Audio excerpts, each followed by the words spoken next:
sejahtera teman-teman semua, semoga damai Tuhan kita Yesus Kristus selalu beserta kita. Selamat datang di podcast Andy the Saint episode ketiga. 7 bulan berlalu sejak podcast Andy the Saint episode kedua, dan ya, akhirnya kita berjumpa lagi dalam episode ketiga ini. Puji Tuhan, Roh Kudus, Sang Penggerak itu akhirnya membantu saya mengalahkan kemalasan dan keengganan. Yes, as you know, hal baik itu walaupun sederhana, kadang terlalu berat untuk dilakukan. Oke, kembali ke topik. Seperti yang sudah saya janjikan di episode kedua, episode kali ini berjudul Mengapa Saya Tetap Katolik. Mungkin bagi sebagian besar orang Katolik, pertanyaan ini terlalu remeh untuk dijawab. Tapi, seperti kata Santo Anselmus, Fides quaerens intellectum, iman mencari pemahaman, saya merasa perlu untuk menjawabnya. Ditambah lagi dengan fakta kalau, jujur saja, ada masa di mana saya juga mempertanyakan iman Katolik itu sendiri. Dan semoga apa yang bakal saya bagikan ini bisa menjadi jembatan bagi siapapun, orang-orang Katolik di luar sana yang mungkin sedang berjuang, struggling dengan kekatolikannya untuk kembali dengan tenang ke pangkuan gereja. Rasanya sulit untuk tidak mengakui bahwa ada banyak skandal dalam gereja Katolik. Well, mungkin kata banyak itu debatable sih ya. Kata banyak itu tidak berarti banyak jenis skandalnya ya, tetapi lebih ke banyak kasus yang mostly dengan jenis skandal yang serupa. Contohnya adalah skandal pelecehan seksual oleh para imam atau kaum religius Katolik ke umatnya. Kasusnya banyak, terjadi di banyak tempat dan dalam kurun waktu yang lama. Pelecehan seksual itu dialami oleh berbagai kalangan umat, mulai dari anak-anak, remaja, sampai dewasa, dan tidak menimpa satu jenis kelamin saja. Dengan fakta ini, tentu terbitannya, ada apa dengan gereja Katolik? Inikah buah dari gereja yang didirikan Kristus di atas batu karang itu? Untuk membuat podcast ini menjadi lebih terstruktur, saya akan coba menata isu-isu apa saja yang mesti dijawab di sini kali ini. Pertama, tentu soal isu skandal pelecehan seksual yang sudah disinggung tadi. Berikutnya adalah isu-isu yang kerap kali dipakai oleh saudara-saudara beda gereja kita untuk menggoyahkan kekatolikan kita. Pertama, mengapa mesti ada patung di dalam gereja untuk disembah? Yang kedua, orang Katolik menyembah Bunda Maria ya. Yang ketiga, kok orang Katolik mengaku dosa ke manusia sih? Yang keempat, ngapain sih kita mesti mendoakan orang mati? Bukannya kalau sudah mati ya sudah selesai, sudah tidak tertolong lagi. Dan yang kelima, orang Katolik itu kanibal ya. Mereka percaya kalau roti dalam perjamuan kudus itu adalah tubuh realnya Tuhan Yesus. Kok dimakan? Well, semoga aja podcast ini gak kepanjangan dan kalian jadi bosan. Alright, let's jump in ke topik hangat yang pertama. Skandal pemimpin gereja. Sebenarnya ini adalah topik yang sangat sensitif. Tapi mau gak mau ya memang harus dibahas. Bukan untuk bergosip atau memperburuk situasi, tetapi untuk mengambil posisi berdiri sebagai seorang awam. Maksudnya gini, sebagai seorang awam, bagaimana sih saya harus menyikapi isu ini? Seberapa penting? Setidaknya sepenting respon apa yang akan saya berikan kepada siapapun yang menanyakan isu itu kepada saya sebagai seorang Katolik. Karena gini, meskipun skandal itu dilakukan oleh seseorang secara pribadi, tetapi karena predikat sang pelaku entah sebagai klerus, kaum tertabis, atau religius, nama institusi gereja Katolik pasti terseret. Belum lagi, jujur saja, memang ada orang-orang tertentu yang kemudian mengaitkan skandal-skandal itu dengan sebuah pertanyaan besar. Ada apa dengan gereja Katolik? Jika memang gereja Katolik adalah gereja yang benar, mungkinkah akan ada buah-buah seperti itu? Saat pertama kali mendengar skandal ini, perasaan dominan yang muncul itu adalah malu bercampur marah. Malu karena skandal itu menimpa gereja Katolik dan saya adalah bagian dari gereja yang kudus itu. Dan marah karena, kok bisa ya, predator-predator seksual itu bersarang dengan aman dan nyaman dalam gereja. Belum lagi, seorang teman dari sebuah negara yang dulunya terkenal sangat fanatik dengan kekatolikannya pernah bilang ke saya, kalau pelaku-pelaku itu sangat sulit untuk dijerat hukum di negara asalnya itu. Benar-benar malu dan marah. But what can I do about it? Salah satu jawaban yang sering saya dengar, yang sejujurnya tidak saya sukai adalah Romo atau suster juga manusia. Sebenarnya pernyataan itu memang benar, tapi tidak elok di saat yang sama. Please don't get me wrong, dulu pun waktu masih menjadi frater, meskipun akhirnya gagal, saya secara konsisten sudah tidak menyukai pernyataan itu. Mengapa? Benar, Romo dan suster itu juga manusia. Tapi come on, mereka bukan manusia biasa. Mereka manusia yang berproses selama bertahun-tahun. Dan manusia-manusia yang dengan sukarela telah merelakan kebiasaan mereka. Kalau mereka masih sering jatuh, it's okay. Everyone does.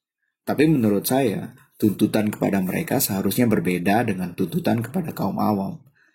Bukan pertama-tama karena mereka istimewa, tapi karena apa yang melekat pada diri mereka. Bisakah mereka melepaskan diri mereka dari gereja Katolik? Orang-orang di luar gereja setiap melihat mereka yang melihat gereja Katolik. Ketika kaum awam terlibat skandal, paling hanya jadi batu sandungan bagi kaum internal. Setidaknya tidak secara otomatis dihubungkan dengan gereja Katolik. Tetapi jika yang terlibat skandal adalah kaum tertabis atau religius, itu adalah batu sandungan bukan hanya bagi umat Katolik, tetapi juga bagi orang di luar gereja Katolik. Jadi, mengapa saya tetap Katolik setelah banyaknya skandal yang terjadi? Saya tetap Katolik karena saya tahu betul bahwa skandal itu bukanlah skandal gereja, melainkan skandal pribadi-pribadi yang sayangnya tidak dapat melepaskan nama mereka dengan nama gereja yang diwakilinya. Mengapa saya begitu yakin ini bukan skandal gereja? Saya akan mengatakan sesuatu sebagai skandal gereja jika sesuatu itu terjadi karena akibat langsung dari ajaran gereja. Semua skandal itu bahkan bertentangan dengan ajaran gereja. Kita bahkan tidak perlu membuka Alkitab untuk ingat bahwa berbuat cabul, berbuat zina, mencuri, bahkan hanya sekadar mengingini seseorang secara mesum adalah dosa kan? Apalagi soal menjaga anak-anak. Tuhan Yesus bahkan menyuruh kita untuk menerima kerajaan Allah seperti anak-anak. Dan ini perlu diingat, Tuhan Yesus pernah berkata seperti ini. Barang siapa menyesatkan salah satu dari anak-anak kecil yang percaya ini, lebih baik baginya jika sebuah batu kilangan diikatkan pada lehernya, lalu ia dibuang ke dalam laut. Markus bab 9 ayat 42. Dalam perjalanan sejarah manusia, skandal itu selalu ada.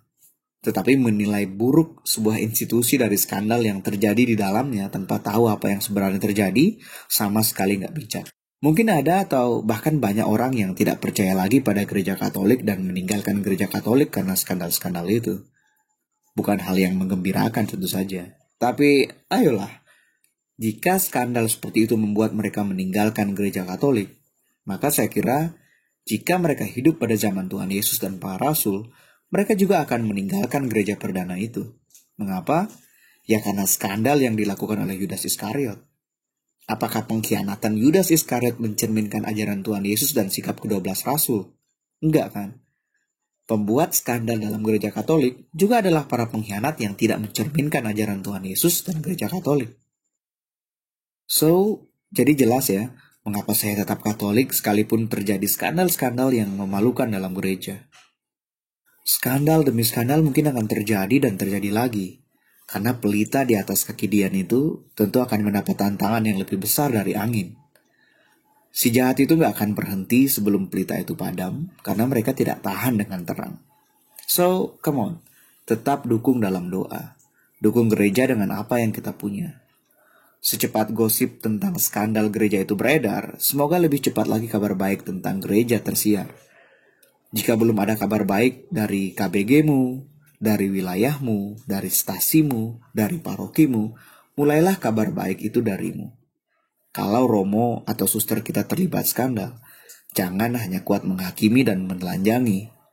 Kalau bisa berhenti di telinga, masuk ke hati dan persembahkan dalam doa. Kalau kapasitas kita belum mampu memperbaiki, ayo jangan jadi yang memperburuk situasi. Mari percaya pada janji Tuhan Yesus saat mendirikan gerejanya. Dan aku pun berkata kepadamu, engkau adalah Petrus, dan di atas batu karang ini aku akan mendirikan jemaatku, dan alam maut tidak akan menguasainya. Matius 16 ayat 18. Oke, baru isu pertama aja udah panjang ya. Tapi tenang, menjadi orang Katolik tidak serumit itu kan ya. Yuk lanjut ke isu berikutnya, patung. Ada apa dengan patung? Sebenarnya kalau mau jujur, patung adalah benda yang biasa saja, yang bahkan kadang begitu mengagumkan karena dibuat oleh seniman yang berbakat. Rasanya sulit untuk tidak menemukan satupun patung atau benda 3 dimensi lainnya dalam kegiatan sehari-hari. Mulai dari boneka, mainan, karya seni, manekin, hingga action figure. Di tempat-tempat tertentu, bahkan orang membuat patung untuk menghormati atau mengenang orang-orang tertentu. Dan itu menjadi daya tarik wisatawan. Patung itu menjadi bagian tak terpisahkan dari sejarah perkembangan manusia dengan budayanya. Dan tentu saja, ketika patung-patung Tuhan Yesus, Bunda Maria, para malaikat, orang-orang kudus itu ada di dalam gereja Katolik, itu menjadi masalah, bukan? Ya iyalah masalah, kata mereka. Udah lupa dengan ayat ini. Hati-hatilah sekali, sebab kamu tidak melihat sesuatu rupa pada hari Tuhan berfirman kepadamu di Horeb dari tengah-tengah api. Supaya jangan kamu berlaku busuk dengan membuat bagimu patung yang menyerupai berhala apapun, yang berbentuk laki-laki atau perempuan, yang berbentuk binatang yang di bumi, atau berbentuk burung bersayap yang terbang di udara, atau berbentuk binatang yang merayap di bumi, atau berbentuk ikan yang ada di dalam air di bawah bumi. Ulangan bab 4 ayat 15-18. Ayat ini menjadi pengingat bagi bangsa Israel tentang salah satu dari ke-10 firman yang dapat kita baca di kitab Keluaran bab 20 ayat 4-5 yang berbunyi, jangan membuat bagimu patung yang menyerupai apapun yang ada di langit di atas, atau yang ada di bumi di bawah, atau yang ada di dalam air di bawah bumi. Jangan sujud menyembah kepadanya atau beribadah kepadanya. Sebab aku, Tuhan Allahmu, adalah Allah yang cemburu, yang membalaskan kesalahan bapa kepada anak-anaknya, kepada keturunan yang ketiga dan keempat dari orang-orang yang membenci aku. Jadi, gereja Katolik salah. Menarik ini. Kalau jelas-jelas membuat patung yang menyerupai apapun itu salah, apakah tak seorang pun dalam gereja Katolik yang sadar selama 2000 tahun lebih perjalanannya? Atau apakah ayat-ayat itu sengaja diblur dalam Alkitab Katolik? or kita yang kurang jeli memahami ayat itu. Bagaimana jika kita sandingkan dengan ayat lain, apakah maknanya konsisten? Apakah Tuhan Allah melarang pembuatan segala jenis patung, atau pembuatan patung berhala, atau melarang penyembahan berhalanya? Melihat dan memahami sebuah ayat di Alkitab tentu harus dilihat dari keseluruhan konteks Alkitab, kan? Nah, kalau Tuhan Allah melarang pembuatan patung, menjadi menarik ketika di Alkitab sendiri, kita bisa menemukan kisah di mana Tuhan Allah memberi perintah ini secara detail kepada Musa untuk membuat tabut perjanjian. Dan haruslah kau buat 2 kerup dari emas. Kau buatlah itu dari emas tempaan. Pada kedua ujung tutup pendamaian itu, buatlah 1 kerup pada ujung sebelah sini dan 1 kerup pada ujung sebelah sana. Seiras dengan tutup pendamaian itu, kamu buatlah kerup itu di atas kedua ujungnya. Kerup-kerup itu harus mengembangkan kedua sayapnya ke atas, sedang sayap-sayapnya menudungi tutup pendamaian itu dan mukanya menghadap kepada masing-masing. Kepada tutup pendamaian itulah harus menghadap muka kerup-kerup itu. Kitab Keluaran bab 25 ayat 18-20. Kalau nggak tahu apa itu kerup, kerup itu bahasa sederhananya malaikat, makhluk surgawi yang melayani Tuhan. Nah loh, bagaimana dong? Bukankah tadi di Keluaran 20, 5 bab sebelumnya, dikatakan gak dibolehin membuat patung. Tetapi di Keluaran 25, kok Nabi Musa disuruh membuat patung kerup atau malaikat? Yang dilarang itu membuat patung atau membuat patung berhala dan menyembah patung itu? Well, saya akan menjawab yang dilarang adalah membuat patung berhala dan menyembah patung berhala itu. Oke.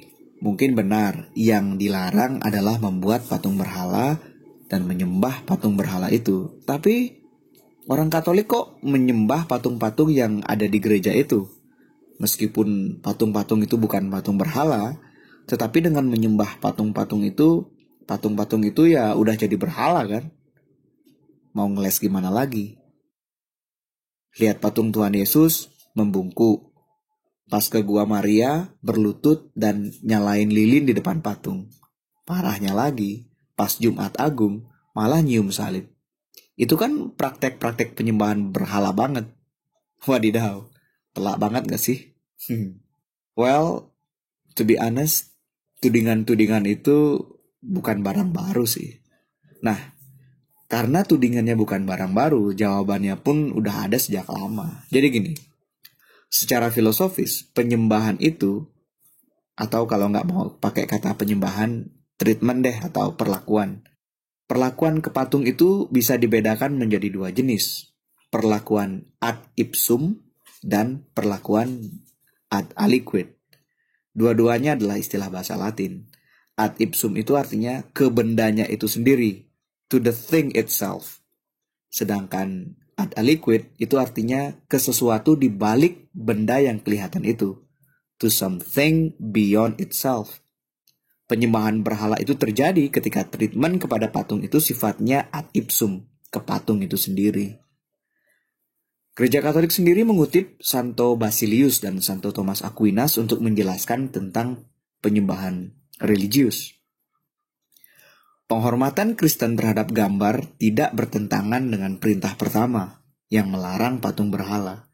Karena penghormatan yang kita berikan kepada satu gambar menyangkut gambar asli di baliknya. Dan siapa yang menghormati gambar, menghormati pribadi yang digambarkan di dalamnya. Penghormatan yang kita berikan kepada gambar-gambar adalah satu penghormatan yang hikmat, bukan penyembahan. Penyembahan hanya boleh diberikan kepada Allah. Penghormatan kepada Allah tidak diberikan kepada gambar sebagai benda, tetapi hanya sejauh mereka itu gambar-gambar yang mengantar kepada Allah yang menjadi manusia. Gerakan yang mengarahkan ke gambar sebagai gambar tidak tinggal di dalam ini, tetapi mengarah kepada Dia yang dilukiskan di dalam gambar itu. Katekismus Gereja Katolik 2132. Sip, bungkus ya. Semoga poin saya jelas. Untuk persoalan patung ini, simply put, kuncinya ada pada dua perbedaan kata, penghormatan dan penyembahan. Saya menghormati figur-figur di balik patung-patung atau gambar rohani, tetapi yang saya sembah hanyalah Tuhan Allah. Lagian, lebih romantis aja gitu rasanya kalau pas masuk gereja, Kristus yang kita kangenin dan sembah itu ada foto, gambar, atau patungnya. Secara emosional ngebantu banget buat merasakan kehadirannya. Oke, lanjut lagi ke isu berikutnya, Bunda Maria. Ini nih, isu yang biasanya menjadi batu sandungan banget bagi orang-orang yang sebenarnya tertarik dengan kekatolikan, tetapi agak berat dengan kecurigaan bahwa Gereja Katolik menempatkan Bunda Maria setara dengan Allah Tritunggal. Saya agak yakin sih, orang-orang Katolik yang tidak begitu paham dengan iman Katoliknya pun tidak akan menempatkan Bunda Maria setara dengan Allah Tritunggal. Tapi secara gamblang, kasat mata akan kelihatan juga kalau sepertinya orang-orang Katolik itu gimana ya, sangat percaya, dekat, bahkan seolah berdoa kepada Bunda Maria. Not to mention kalau salah satu ciri khas orang Katolik itu adalah rosario, sebuah kalung yang didedikasikan untuk mendoakan setidaknya 50 kali Salam Maria. Berlebihan gak sih? Kalau boleh sharing, sebenarnya saya juga pernah mengalami pergulatan kognitif tentang Bunda Maria. Saat bulan Rosario atau bulan Maria, mulut mengucap doa Salam Maria tetapi akal budi bergulat. Benar gak sih praktek doa ini? Apa saya tidak menempatkan Bunda Maria lebih tinggi dari yang seharusnya? Tapi sungguh, saya benar-benar bersyukur pernah mengalami masa-masa pergulatan itu. Saya berusaha mencari tahu, sadar atau tidak sadar, untuk benar-benar sehati dan sepikiran dengan praktek iman yang saya kerjakan. Sampai pada akhirnya, suatu hari saya nyasar ke salah satu channel YouTube Katolik yang sedang membahas tentang Bunda Maria. Nama channelnya Matthew Leonard. Di video itu dia sedang berbincang dengan Dr. Brand Pitre yang juga memiliki channel YouTube dengan nama Catholic Productions. Saya benar-benar terberkati dengan menyimak video itu. Dan kali ini saya ingin membagikan poin-poin yang saya dapatkan dari sana yang membuat saya yakin kalau Gereja Katolik tidaklah berlebihan dalam menghormati Bunda Maria, seorang gadis bersahaja yang dipilih Allah menjadi Bunda Tuhan Yesus Kristus. Oke, Sebenarnya poin utamanya satu, tetapi satu poin itu benar-benar dahsyat hingga membuat saya tercengang dan bertanya-tanya, mengapa saya tidak menemukan itu dari dulu? Ini penting. Jadi gini, ada yang pernah dengar tentang tabut perjanjian nggak? Untungnya tadi udah sempat saya singgung.